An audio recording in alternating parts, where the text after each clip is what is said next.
Boa noite, Boa noite, meu amigo. grande Paulo. Como é que você tá? Tudo na paz? Tudo jóia, rapaz? Há quanto tempo que eu não lhe vejo? Só lhe encontro. Tudo na paz, só lhe encontro pelas redes sociais, né? Não é verdade, meu amigo. Muito obrigado pelo convite. Hoje a gente vai discutir aí. Prazer, prazer imenso, meu amigo, lhe receber aqui hoje para a gente bater esse papo, conversar um pouquinho. Foram muitos questionamentos, muitas perguntas, né? Que a gente acabou recebendo aí ao longo dessa última semana de divulgação. E é uma honra imensa receber você aqui, mestre. Toda minha. Você que foi nosso. Não, como é? Foi A gente chamava de veterano. bola, né? Era chamar. Era Bola. veterano. Verdade. Eu agradeço demais o Bons convite. tempos. Eu agradeço demais o convite. Eu acho que assim, é importante demais a gente de especialidades diferentes, pediatria, ortopedia, neuro, enfim, a gente está sempre discutindo, sempre junto, cada um trazendo sua ideia e sua vivência também, né? Para que a gente possa entrar num diagnóstico mais preciso, enfim. Então é isso aí. Perfeito, perfeito.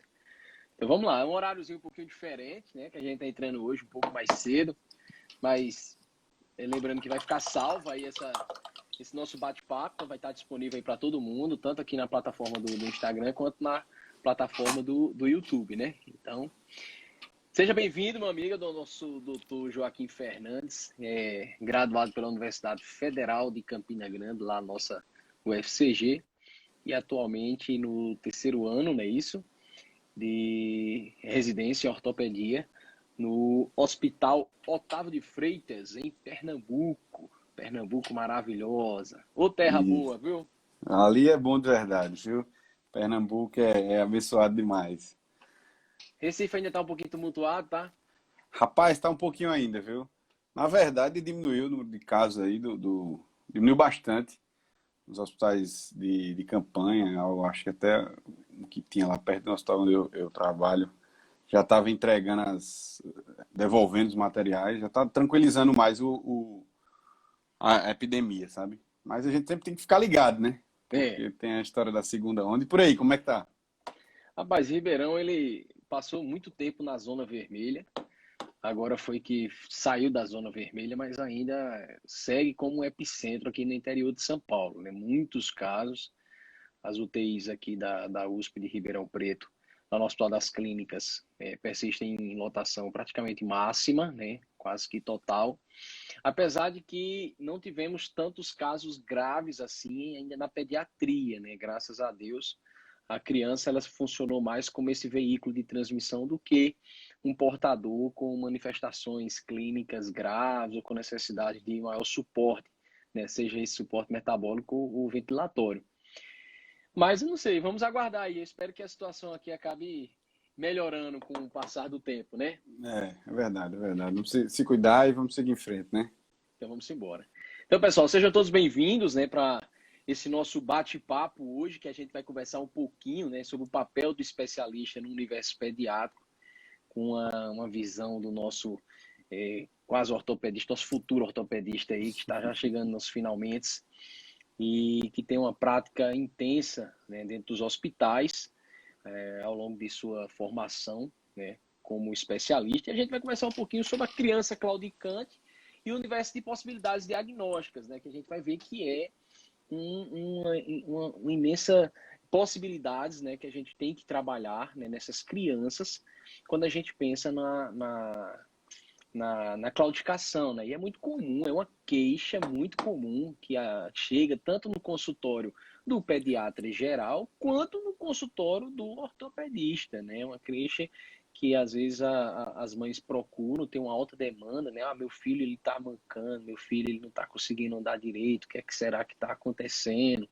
E a gente acaba tendo que ter base, né, para conseguir destrinchar todos os mistérios que uma simples claudicação pode apresentar, né? Como a gente vai ver ao longo dessa nossa aula. E para você, meu amigo, na sua prática aí, como você encara a claudicação? Como vocês habitualmente costumam definir? Como vocês costumam enxergar essas crianças, né, dentro da ortopedia? Na verdade, a claudicação é algo que assim, a gente encontra muito, tanto em ambulatório, mas também em pronto-socorro, né?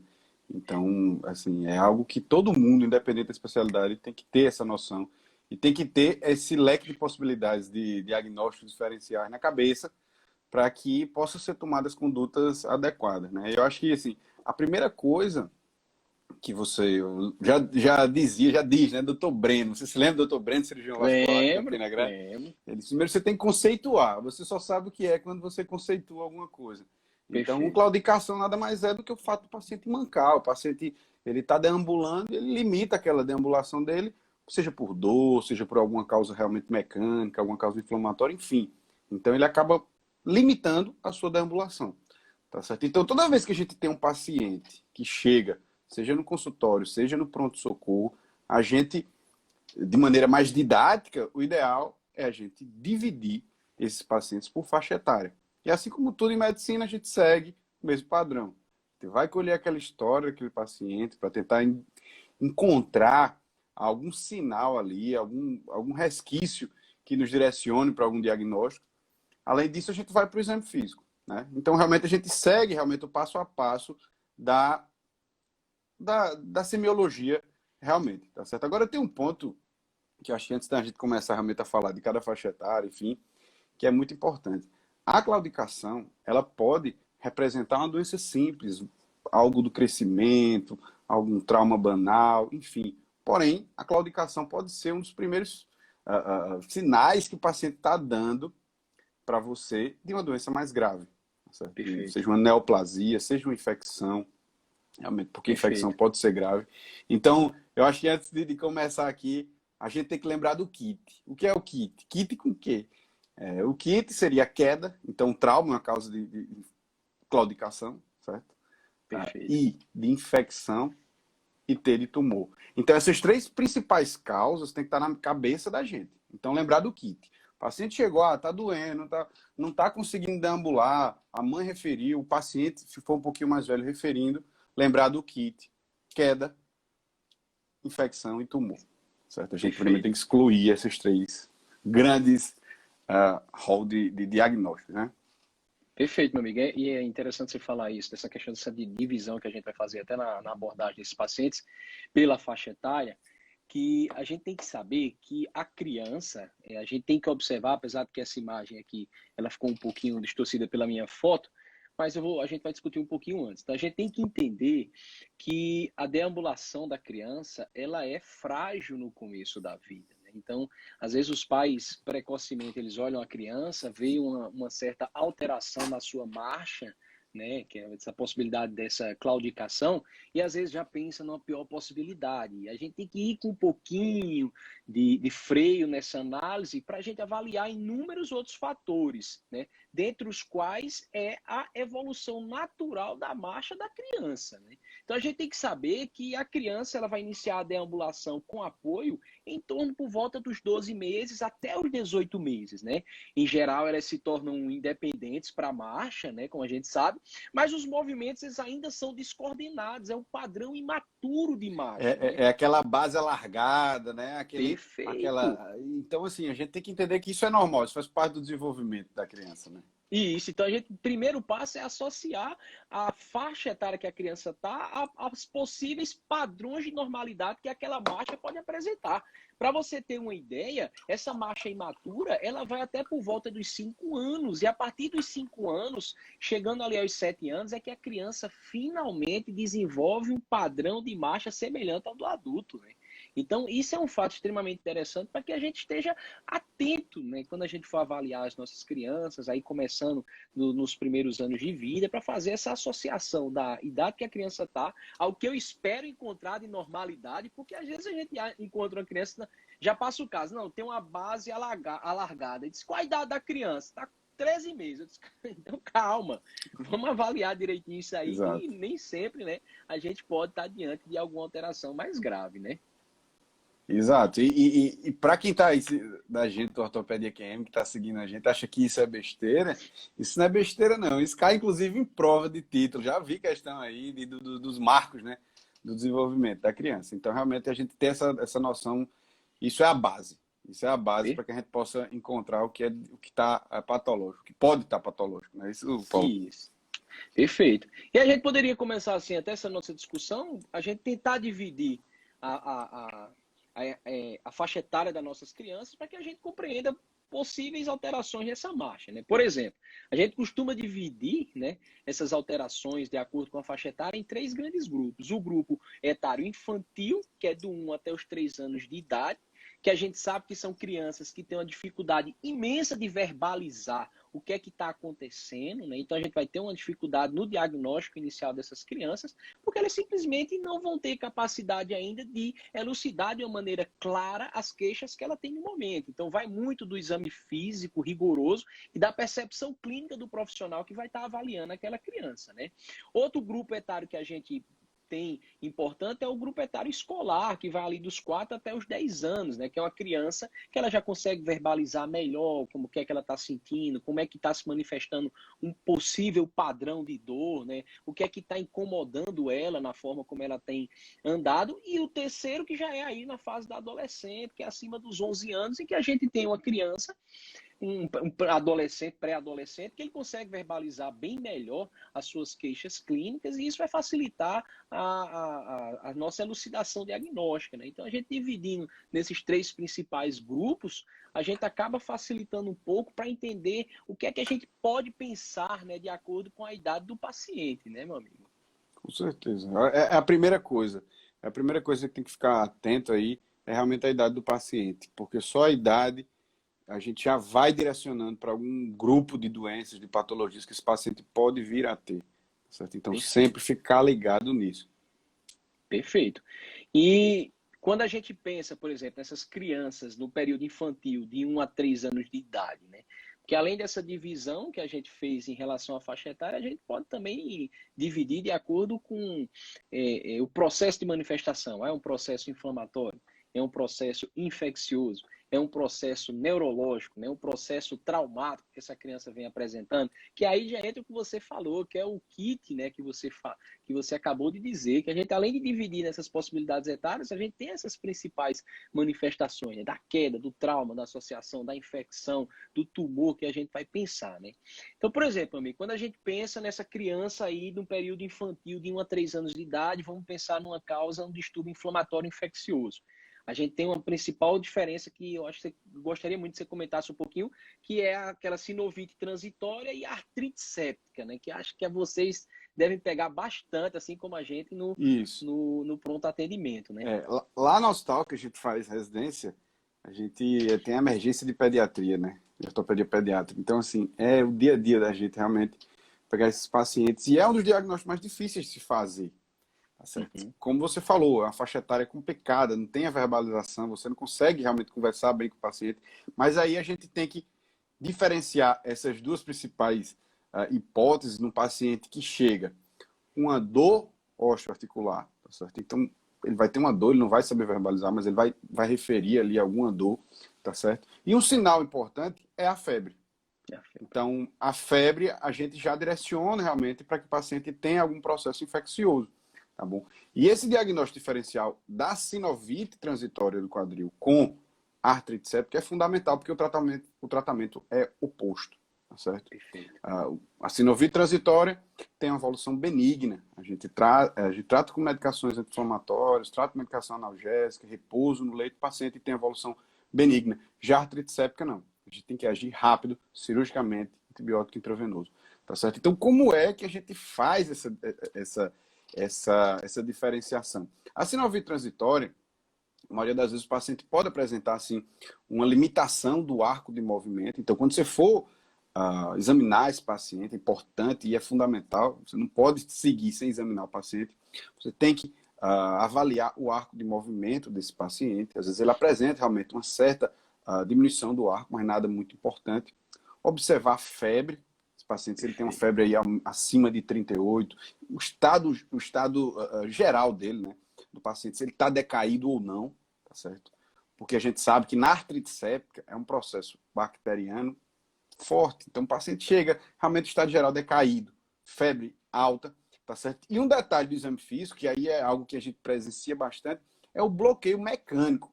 A gente realmente tem um bloqueio mecânico quando a gente vai fazer essa avaliação. Então, quando eu vou lá fazer a flexo-extensão do joelho, percebo que aquela cápsula do joelho está distendida e a gente realmente tem um bloqueio. Então, no exame físico é muito importante realmente esse bloqueio do arco de movimento pela distensão na artrite séptica, tá certo? Mas mesmo assim o diagnóstico é muito difícil. Então, a gente tem que partir para alguns exames laboratoriais, né?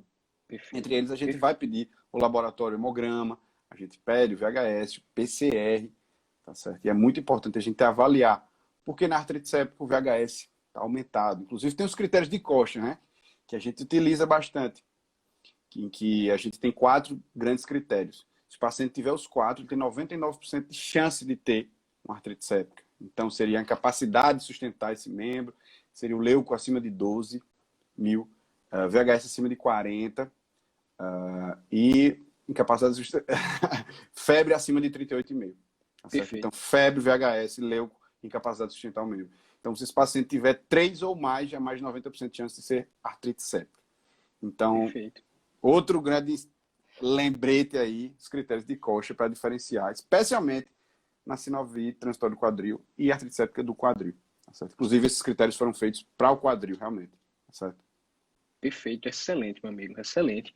E fale assim, mais essa parte aprofundada e para o pediatra geral que está ali no pronto atendimento, que vai fazer a abordagem inicial desse paciente, é muito importante você saber essa qualificação, essa diferenciação que você citou, né? Que geralmente o quadro de sinusite transitória é um quadro mais brando. A criança, às vezes, ela permanece, tem uma certa claudicação intermitente, mas ela, às vezes, consegue até manter suas atividades laborais, né? Já diferente dessa artrite séptica, que tem um quadro mais de comprometimento, né? Às vezes até um quadro mais local, com sinais inflamatórios, e a gente tem um quadro de comprometimento geral, dentre os quais a principal manifestação é a queda no estado geral, a criança fica mais hipoativa. Entretanto, numa fase inicial, ela pode estar mais irritada, porque ela vai estar apresentando a febre, e depois ela pode ficar mais um quadro mais hipoativo, e nós, no pronto atendimento, na parte clínica, a gente tem que estar muito ciente de que essas crianças, nos quadros de artrite séptica, elas podem evoluir para choque séptico. Então, é extremamente importante você reconhecer esses sinais de urgência, né, na criança, para que a abordagem ela seja efetiva. Às vezes, essa criança vai precisar de uma estabilização clínica inicial, vai precisar de expansão, você tem que entrar até com droga vasoativa, antibiótico na primeira hora. Então, isso é muito importante, tá? Você está ligado nessas alterações e que você consiga fazer esse diagnóstico diferencial. Exato. E você falou... Pode continuar. Exato. E no quadril, realmente, é bem difícil. A articulação é mais profunda, né? No joelho, a gente vê realmente aquele joelho. Tem os sinais flogísticos, né? Então, assim, no quadril, realmente é um pouco mais difícil. Então, a gente pode lançar mão ainda de outras alternativas, como a ultrassonografia. Você vai ver uma distensão lá, capsular. Você pode lançar mão também, e é importante, especialmente no quadril, da punção articular. Tá certo? Mas isso aí é algo mais específico para a gente. Mas é muito importante que isso seja feito, isso seja diferenciado nas 6 horas de que o paciente chegou. Porque já tem a evidência de que a partir de 8 horas a gente já começa a ter 8 horas de artrite séptica, né? De infecção dentro da articulação, a gente já tem destruição daquela articulação. Então, isso é um detalhe muito importante, porque isso leva uma morbidade enorme no paciente a longo prazo. Não só destruição articular, mas pode levar a necrose da cabeça. Do fêmur. Então, isso aí realmente é algo que a gente tem que estar atento demais. Por mais que a gente pense nessa abordagem aguda do paciente, há um comprometimento a médio e longo prazo importante, né? A partir do momento que a gente vai retardando a abordagem adequada para essa criança, né? Com certeza. Então, assim, a gente tem que agir rápido na artrite séptica. E aí isso vale antibiótico terapia intravenosa e drenagem cirúrgica, caso a gente feche o diagnóstico para artrite séptica. Tá certo? Então, a gente abre a articulação, realmente, faz a artrotomia e lava bem aquela articulação. Já tem formação de debris, enfim, a gente realmente tem que fazer um tratamento agressivo na artrite séptica. Diferente da sinovite. Sinovite transitória a gente trata com medicamento sintomático e esse paciente repouso em relação a diminuir a sustentação do peso e geralmente 7 a 10 dias a gente já vai ter uma evolução satisfatória. Tá certo? Então, realmente o primeiro grande grupo de diagnóstico, eu acho que realmente você sair sabendo que a sinovite e a artrite séptica como é que se faz essa diferenciação, isso aí já vai lhe dar uma grande ajuda no Perfeito. paciente. Excelente. Ainda para a provazinha de residência, quem for fazer aí, o principal patógeno é o Staphylococcus aureus, né? Que é o principal agente aí que pode devastar a vida de uma criança. E aí a gente tem essa condição inflamatória, infecciosa, a gente também tem outras condições que não seguem mais também a parte da ortopedia, mas que às vezes a gente cita. Por exemplo, a da artrite reumatoide juvenil, que é aquela criança que tem uma claudicação dolorosa, leve, mas uma claudicação mais insidiosa, ali por volta dos 2 anos. É mais comum, principalmente em meninas. E quando você vai fazer toda a investigação laboratorial, você vai ter um fator reumatoide positivo, um anticorpo antinuclear positivo. E isso requer toda uma investigação, mas tem que estar ali também na possibilidade dos diagnósticos diferenciais até nessa primeira faixa etária, né? Paralisia cerebral também, né? Distúrbios Perfeito, neurológicos, a gente tem que ficar atento. perfeito. Até porque a disfunção neurológica, né, ela não necessariamente ela vai se manifestar com complicações graves, né? Ela tem um espectro de manifestações muito amplo, né? Então a gente pode ter desde crianças em que a manifestação clínica ela passa bastante despercebida ali nos primeiros anos, né? E que só vai observar um pouquinho mais tardio quando a criança já começa a consolidar um pouco da sua marcha e você começa a observar que a criança tem certa paralisia, né? Um aumento no tônus muscular e consequentemente ela vai claudicando.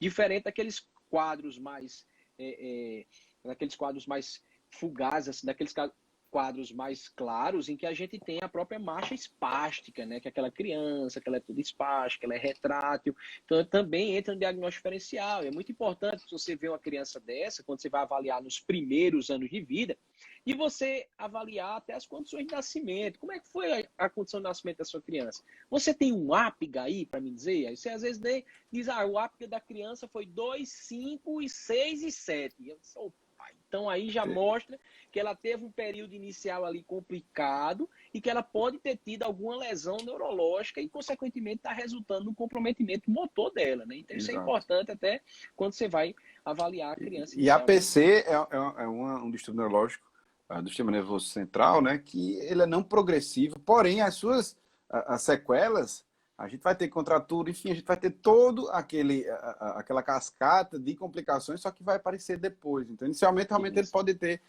apenas alguns sinais brandos e vai ser nessa faixa etária, né? Que a gente vai começar a suspeitar. É isso. Perfeito. E outra vertente que a gente tem que conversar um pouquinho, meu amigo, é dos distúrbios de desenvolvimento congênito, né? Dentre eles, o principal é a displasia de desenvolvimento de quadril, né? Vocês fazem muito acompanhamento dessas crianças, né? Como é que você me fala aí? A DDQ é algo assim, a gente... É uma patologia que a gente tem que ficar atento. Aí é algo conjunto. O pessoal da pediatria tem que fazer os exames lá assim que o paciente nasce, tá certo? Mas a gente também pega muita sequela. Paciente que não foi diagnosticado, então ele vai chegar lá já pra gente no ambulatório, eu já vi bastante. Os pacientes já com a displasia, uma luxação, subluxação realmente do quadril. E é uma patologia que realmente tem um espectro grande também, tá certo? O paciente pode ter apenas uma subluxação ou até uma subluxação total, uma displasia acetabular. E realmente é algo que a gente tem que ficar atento. Inicialmente a gente faz o Barlow e o Ortolani, né? Lá você que é o neonatologista, é especialista. Isso aí é a DDQ. Eu acho que eu não botei não botei a DDQ, não lembro. Enfim, mas a displasia de desenvolvimento do quadril realmente é algo que a gente tem que suspeitar. Então, até 6 meses, o que a gente pode usar na radiografia é o seguinte: a gente pode traçar os quadrantes de Ombredani, que a gente chama, né? Na cartilagem trirradiária, a gente traça uma linha, chamada linha de Hilgenheim, e aqui na face medial aqui do acetabular, a gente traça uma linha perpendicular. Então, a cabeça do fêmur tem que estar nesse quadrante inferior. Então, quando esse paciente tem uma cabeça já fora, isso aí é um sinal radiográfico que a gente já tem alguma displasia, alguma subluxação do quadril. Tá certo? Perfeito. Então, é outra patologia bem comum a gente encontrar aí, somente as sequelas. Tá certo? E faz não teve uma parte, né? assistência. Todo pediatra é mandatório ele saber quais as condições que podem favorecer a displasia do desenvolvimento de quadril, né? Ao longo do nosso exame físico inicial da criança, nós temos a própria apresentação pélvica, ela é um risco maior para o desenvolvimento da displasia do quadril. E quando você vai fazer o exame físico da criança, que você, ao longo do exame, através das manobras de halo e ortolano, que você provoca uma luxação e uma redução daquele membro, você consegue estipular se a criança tem uma maior predisposição ao desenvolvimento e fazer um encaminhamento adequado, né? Que é como você falou, às vezes passa despercebido ali, essa criança vai evoluindo e quando chega ali nos primeiros meses de vida, sem diagnóstico, vai atrasando ali o processo de marcha e quando você vai avaliar, você faz um diagnóstico até um pouco mais tardio, né, dessa criança. E às vezes a gente pode ter sequelas que podem durar até idades, né, da fase adulta, né, como a gente pode observar. Com certeza. Na faixa etária, nas crianças, né, recém-nascidos, quando a gente faz um diagnóstico, a gente tem como fazer o tratamento, um suspensório de Pavlik, enfim. Então, quando esse paciente acaba passando do tempo, a gente perde esse time e acaba que lá na frente pode ter que fazer algum procedimento cirúrgico bem mais complexo, bem maior, osteotomias, de reorientação do acetábulo, osteotomias femorais, enfim. Então, realmente, isso é algo que a gente tem que ficar ligado também. Perfeito. E fechando aí dessa parte inicial, aí desse nosso primeiro bloco, nós temos as condições neoplásicas, né, que a gente, infelizmente, ainda acaba lidando, dentre os quais o principal que a gente poderia citar tem o osteoma osteoide, que é um dos diagnósticos diferenciais para essas crianças, né, e que provoca uma certa claudicação dolorosa, né, que é predominantemente noturna. O osteoma osteoide é uma patologia assim, bem complicada de fazer o diagnóstico, sabe? Realmente, os livros de texto da gente, eles trazem o osteoma osteoide como acometendo ali o adolescente. O que é o osteoma osteoide? Na verdade, é uma patologia, é uma tumoração benigna, tá certo? Você tem um entremeado lá de fibrovascular com o tecido ósseo lá dentro, tá certo? Então, a radiografia é muito pobre, a gente vê assim um osso um pouco mais esclerótico, com a região central ali de radiolúcida, como se fosse algo pretinho, a gente chama de nidos, tá certo? E a grande característica do osteoma osteoide é exatamente isso que você falou. O paciente tem a dor noturna e uma dor, meu amigo, importante. Esse paciente vai à noite, ele vai limitante e que responde bem a anti-inflamatório, especialmente o AS, né? Foi relatado isso. Então, assim, é bem característico. Paciente com dor noturna, radiografia, você não consegue ver bem. A gente pode lançar uma coisa da tomografia para poder ver esse nidos. E o tratamento é cirúrgico? Então, teoricamente, não. O tratamento poderia ser conservador, poderia sustentar esse paciente aí. Só que esse paciente ia ficar ali 2 anos sentindo dor. Então, aí a gente pode lançar a mão da cirurgia exatamente para o conforto clínico do paciente. O paciente realmente vai melhorar. A frequência ou até realmente ressecar ali aquele nidos que está do osteoma osteoide. Mas um artigo que a gente até discutiu, né, Paulo? Ele traz o osteoma osteoide nessa faixa etária. Nessa faixa etária, perfeito. E inclusive o Tadjan, que é um livro da gente de ortopedia pediátrica, ele também traz nessa faixa etária. Realmente é algo que eu não conhecia. Achava que realmente era o paciente mais adolescente. Mas é importante aí lembrar o osteoma osteoide. Perfeito. E a outra nossa grande possibilidade é a leucemia, né? Em torno de 20% desses pacientes, né, eles apresentam com queixa musculoesquelética, né, e que pode se manifestar com a claudicação. Agora, claro, habitualmente não é uma queixa isolada, né? Esse paciente vem com a riqueza de detalhes de acometimentos sistêmicos muito grande, né? Uma criança que vai ter um comprometimento articular, mas vai ter uma dor óssea, uma febre, uma letargia, né? E você vai ver outras alterações sistêmicas que a gente tem, hepatosplenomegalia, perda de peso acentuado, sufusões hemorrágicas, mas que tem que estar presente nas possibilidades diagnósticas, principalmente quando você vai fazer a avaliação desse paciente, tanto clínica quanto laboratorial, para você pensar nessa possibilidade, né? Que realmente pode estar presente. Então, passando um pouco dessa faixa etária, né, meu amigo? A gente tem agora o período escolar, que vai dos 4 até os 10 anos de idade, que a gente tem o nosso principal representante, né? Um dos principais representantes, que é até a dor do crescimento, que eu já fiz até uma live anterior aqui, que é a dor benigna dos membros, né? Ela é associada ao crescimento, mas que a sua etiologia em si está um pouco desconhecida, né? E ela tem aquela tríade, né? Que é aquela dor que ela é bilateral, né? Ela é predominantemente noturna e ela não tem comprometimento da criança, né? Uma criança que tem aquela dor, que ela pode ser recorrente, mas que ela alivia com massagem, que ela alivia com, em últimos casos, o uso de analgésicos, né? Mas o nosso principal representante dessa faixa etária, eu queria que você falasse um pouquinho dela, é até uma doença que eu nunca soube falar o nome, né? Que é a doença de Legg-Calvé-Perthes. Será que eu acertei?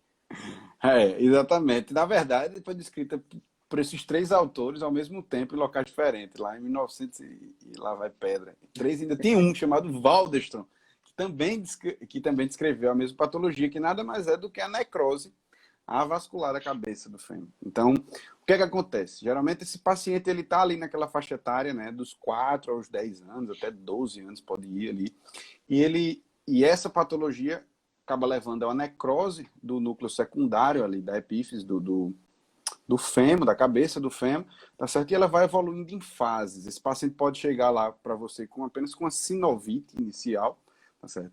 Um quadro inflamatório de extensão capsular com dor. Mas o que tende a acontecer realmente é o quê? Essa sinovite evolui com uma necrose, então o que a gente vai observar é uma esclerose do osso, ele vai ficar mais branco, aquela cabeça, ele pode, posteriormente, aquele osso vai fragmentando, tá certo? Então a gente vai ver essas pipocazinhas, vai remodelando e por último a gente tem um defeito residual. Então, dependendo do tratamento, diagnóstico adequado, por exemplo, a gente sabe que o Legg-Calvé-Perthes, a grande parte dos pacientes eles são tratados de maneira conservadora. Certo? Mas a gente precisa fazer esse diagnóstico para orientar o paciente adequadamente. Porque imagine, esse osso da cabeça ele vai ficar todo mole. Ele vai ficar todo mole. Então, se eu deixar esse paciente sujeito à carga e se eu não orientar, não deixar essa cabeça bem orientada em relação ao acetábulo, o que é que vai acontecer? Esse osso vai remodelar e vai realmente fazer uma incongruência entre a cabeça e o acetábulo. Existe até uma classificação na ortopedia, que é a classificação de Stuhlberg, do professor Stuhlberg, que é exatamente para ver a relação, essa congruência da cabeça com o acetábulo, entendeu? Então, assim, é uma patologia mais comum em meninos, tá certo? Nessa faixa etária, tá bom? A gente tem um diagnóstico diferencial da Legg-Calvé-Perthes, que radiograficamente é importante também, que é a displasia de Meyer, tá bom? Que é um atraso da ossificação aí da cabeça, tá certo? E, geralmente é bilateral e tem um acometimento mais insidioso, é mais tranquilo, tá certo? Então, assim, realmente a Legg-Calvé-Perthes é algo que a gente tem que lembrar. Você pode ver essa imagem aí, tá certo? Mas nem sempre o Legg-Calvé-Perthes vai aparecer para você assim, tá certo? Porque, como eu falei, ela evolui em fases. Então, ela pode aparecer na necrose, pode aparecer em fragmentação, pode aparecer em remodelação residual, tá certo? Perfeito, perfeito, excelente, amigo. Acho que esse é um dos principais diagnósticos que a gente tem que ter nessa fase aí escolar, né, nessas crianças, além claro, da dor dos membros inferiores, que é popularmente conhecido como dor do crescimento. Você falou tudo aí, excelente, dessa condição clínica. E se a gente passar um pouco mais adiante, que a gente vai chegar aí no período adolescente, que vai aí de 11 até os 15 anos, a gente tem outra possibilidade, né? Que é o escorregamento epifisiário femoral proximal, né? Que é popularmente conhecido como epifisiólise, não é isso? Epifisiólise. É uma patologia rara. Eu achei assim, no Tadian, que é um livro que a gente usa, ele fala que é de 2 para cada 100 mil pacientes. Então, mas assim, lá, por incrível que pareça, lá no hospital que a gente faz a residência, a gente tem muito paciente com epifisiólise, assim, é muito. Eu acho que eu já operei bastante. Ele sempre vai de encontro às inclusive o nosso R1 fica dizendo, rapaz, é muito comum a epifisiólise. Eu digo, rapaz, não é. Tá certo? Então, vamos lá. O que é epifisiólise? Que, na verdade, esse termo epifisiólise não é o termo correto. Seria o correto epifisiolistese do fêmur proximal. Nada mais é do que o escorregamento, como o Paulo falou aí, do colo sobre a cabeça. Se você observar no quadril à direita aí, que a gente está demonstrando, isso é um caso aí bem importante, você vê que a cabeça do fêmur está lá no acetábulo, tá certo? Manteve a sua relação. Quem fez esse escorregamento foi o colo. Tá certo? Então, nessa faixa etária ali do paciente de 10 até 14 anos, a gente tem aquele perfil. Como é que o paciente se apresenta? O paciente geralmente é aquele paciente, tem 2 perfis epidemiológicos, né? O gordinho, que é o paciente acima do peso, com aquela síndrome adiposo genital, tá certo? E ele chega para você com uma dor no quadril, às vezes não tem nem dor no quadril, tem uma dor na face medial aqui da coxa, tá certo? Uma dor arrastada. E quando você vai pedir a radiografia, você Saiu aqui. Voltou. Opa. Desculpa aí, Paulo. Você vai pedir radiografia?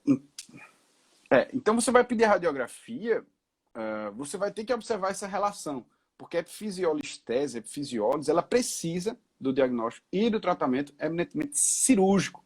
Isso é cirúrgico. A gente tem que operar esses pacientes, tá certo? A gente tem que, pelo menos, evitar a progressão dessa epifisiolistese, tá certo?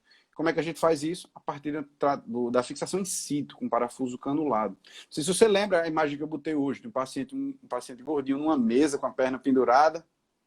E aquilo Sim. é a mesa de tração, quando a gente vai fazer esse tipo de cirurgia. Tá certo? Então, a fisiolistese é algo que a gente tem que estar ligado também. E outra coisa, nem sempre vai parecer bonito assim. Tá certo? Tem um sinal. Isso aí é o caso que eu peguei aqui no celular, mas é difícil, às vezes, diagnosticar. Tá certo? Você você pode utilizar é o seguinte, você traça uma linha na face superior aí do colo, tá certo? Imagina aí, colo do fêmur aí, pronto, essa aí. Exatamente, essa é a chamada linha de Klein. Se você traçar essa linha, tá certo? Ela foi descrita no AP, tá bom? Se você traçar essa linha na face superior do colo, ele vai tocar ali a cabeça do fêmur. Você tá vendo ali, ó? A direita tá normal, tá bom? Quando esse paciente tem epifisiolistese, tem epifisiólise, essa linha, ela não toca na cabeça. Tá certo? Então, isso é um sinal. Às vezes você não vê realmente essa fisiolistese tão clara. Tá bom? Então, isso é o chamado sinal de Tretovan. Tá bom? A partir da linha de Klein. Tá certo? Mas existem outros achados radiográficos, como, por exemplo, regularidade da fise de crescimento. Você vê que aquela fise não está perfeitinha ali, você não consegue identificar bem. Então, é um sinal também que esse paciente pode ter a epifisiolistese. Tá certo? E realmente é o tratamento cirúrgico. Se a gente não tratar esses pacientes, eles podem evoluir realmente com necrose da cabeça futuramente, pode evoluir com condrólise, enfim, tá certo? E até deformidades aí importantes, com limitação de arco de movimento nesses pacientes, tá certo? E outro detalhe, Paulo, da epifisiólise é que é o seguinte, a gente tem uma grande associação com anormalidades endócrinas. O paciente pode ter lá algumas alterações, especialmente quando esse paciente ele foge da faixa etária comum. Por isso que é muito importante, mais uma vez, a gente falar da faixa etária. É de 10 a 14 anos, meu amigo. Se chegar um paciente que é fisiólogo com 6 anos de idade, opa, esse paciente deve ter alguma coisa. Será que esse paciente tem alguma patologia renal, alguma patologia endócrina aí que ele fugiu? Então você tem a obrigação de pesquisar e ligar o alerta disso também. É muito comum você ter essas alterações, né, associadas nos quadros de hipotireoidismo, hipogonadismo, até nas crianças que fazem uso de suplementação do hormônio do crescimento, né? Então, foi bastante interessante essa colocação que você falou, que às vezes não é só uma questão pontual que está acontecendo ali naquele quadril e às vezes você vai lá só resolver aquilo ali cirurgicamente. Isso é muito importante tanto para os pediatras quanto para o pessoal ortopedista, né? Que eu acho que essa visão clínica é diferencial tanto para o seu paciente quanto para a sua vida profissional. Você conseguir avaliar uma criança dessa e você conseguir pensar, pô, será que essa criança está com algum comprometimento, um hipotireoidismo? Será que ele está com algum distúrbio endocrinológico também? Para a gente aí já conversar com o pediatra e já ir pensando nessas outras possibilidades. Eu acho que você foi cirúrgico nessa colocação clínica aí. Foi cirúrgico nessa colocação clínica. Foi excelente. E outra patologia que acontece... Pode falar, meu amigo. Não, e a epifisiólise é algo assim que realmente tem que ficar ligado. Paciente com dor no joelho, nessa faixa etária, criança, pode ter patologia no joelho? Pode, mas lembrar do quadril, eles compartilham a inervação, tá certo? Então, lembrar do quadril. Pode pedir uma radiografia. Outra coisa que eu não falei no início, eu acho importante, existe muito bullying com a ortopedia, dizendo que tudo a gente pede radiografia. Na verdade, a radiografia faz parte quase do exame físico do ortopedista, tá certo? E cada vez mais eu estou vendo que isso é muito importante, tá certo? Porque a gente começa a diagnosticar patologias mais cedo. O paciente com epifisiolistese pré-deslizamento, existe a situação de pré-deslizamento, que a gente tem que ficar ligado. Por exemplo, a epifisiólise, ela tem até 50%, 50%, 60% de bilateralidade, tá certo? Ou seja, eu tratei um lado, o outro lado não tem nada. Não tem e de repente... Mas e aí? Daqui a um ano o paciente vai e aparece com epifisiólise, às vezes não diagnosticou, aí complica o outro lado. Aí quando você vai ver na história, o paciente tinha problema endócrino, tem algum outro fator que realmente aumentava a chance dele ter essa fisiólise. Então, eu já deveria ter feito a fixação profilática do outro lado. Certo? Então, realmente é muito importante. Perfeito, meu amigo. Excelente. E outra condição, até para a gente já ir fechando essas possibilidades, né? A síndrome do overuse, né? Que nessa faixa etária aí, já do adolescente, ele tem tendência a ser invencível, né? Então, para ele vai ter uma prática de exercício. Claro que tem quem não gosta, né? Mas, assim, em sua maioria, o adolescente, ele tem essa predisposição à prática intensa de exercício, né? Às vezes, ele mesmo mascara os próprios sintomas para que isso não atrapalhe, né, a sua rotina, para que isso não atrapalhe a sua prática diária. Então, é importante também quando a gente vai conversar com o pessoal, né, esses adolescentes que a gente vai questionar, para que a gente peça muita sinceridade, principalmente se for uma criança que pratica esportes habitualmente, que tem muito apreço à competição, para que as queixas elas não sejam minimizadas, né? Então, interessante a pergunta aí. A ressonância magnética, eu acho que ela quer dizer que a ressonância ela dá mais Na visibilidade que a fisiologia, radiografia. a gente utiliza a tomografia, tá certo? Mas a ressonância pode ser utilizada também. Tá bom? É Até questão mais por também questão de disponibilidade disponibilidade. Existe esse financeira. problema aí na rede pública, tá certo? Mas a gente tem outras incidências, né? A gente falou aí do ântero posterior, mas a gente tem o Launstein, que é o pato de RAM, tá certo? Que inclusive a gente pode até ver com mais facilidade realmente esse epifisiólise, tá certo? Perfeito, excelente. E, meu amigo, uma coisa que até para a gente chegando já ao final desse nosso bate-papo sensacional, que é dessas crianças, claro que algumas delas têm tratamento, né, cirúrgico, mas algumas delas há um tratamento conservador. E uma parte extremamente importante nesse tratamento, nessa condição dessas crianças, é a prescrição dos analgésicos, né? Então, a gente tem... O que é que vocês habitualmente costumam usar no dia a dia, assim? Então, a gente tem o hábito de fazer muito dipirona, né? Muito dipirona. Assim, acho que é realmente o mais comum. A gente utiliza bastante a dipirona. E é como a gente estava até conversando mais cedo. Essa questão das doses, muitas vezes a gente acaba na correria, a gente acaba realmente comendo bola nesse assunto, né? E aí é o momento da gente aprender com o grande Dr. Paulo, porque, inclusive, Ah, a gente, quando vai fazer às vezes, o paciente com fratura exposta, é uma criança, eu vou fazer lá alguma medicação, aí a dose fica naquela complicação. é. O ortopedista não sabe fazer conta. Aí a gente liga para a pediatria, as meninas resolvem, aí liga para um colega e faz, resolve. Mas é importante demais ter essa discussão aqui, Eu Paulo. acho que é importante a gente destacar isso aqui para que esteja muito em evidência a correta analgesia que a gente vai fazer dos nossos pacientes, né? E que às vezes não é vergonha nenhuma você perguntar ou procurar o pediatra para a gente combinar a dose, né? Porque até que a gente estava discutindo anteriormente, teve alguns estudos que foram publicados, por exemplo, com pediatras, não estou falando nem da ortopedia, eu estou falando da pediatria, e que 54% dos pacientes que foram medicados com a dipirona, que é a droga mais utilizada, elas utilizavam superdose, era superdosagem, não era a dose adequada, né? E a gente sabe todas as possíveis complicações que a medicação utilizada de uma maneira errônea pode trazer para os nossos pacientes, né?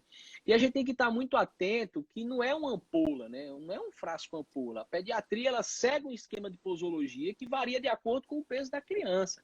E tem muitas medicações anti-inflamatórias, né, que elas são contraindicadas na criança, principalmente nas crianças lactentes, abaixo de 12 meses, abaixo de 6 meses.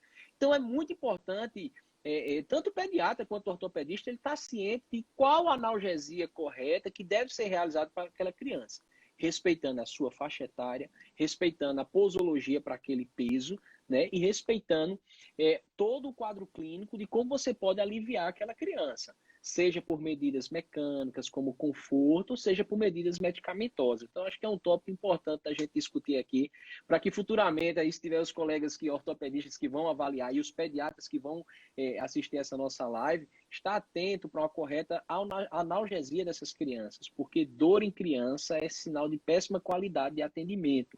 Criança não pode sentir dor, gente. A gente tem que abordar essas crianças para que a gente forneça o maior alívio possível para elas, né? Meu amigo, que bate-papo excelente que a gente teve aqui. Eu tô muito honrado pela sua presença. Fico muito agradecido que você aceitou esse convite, esse desafio.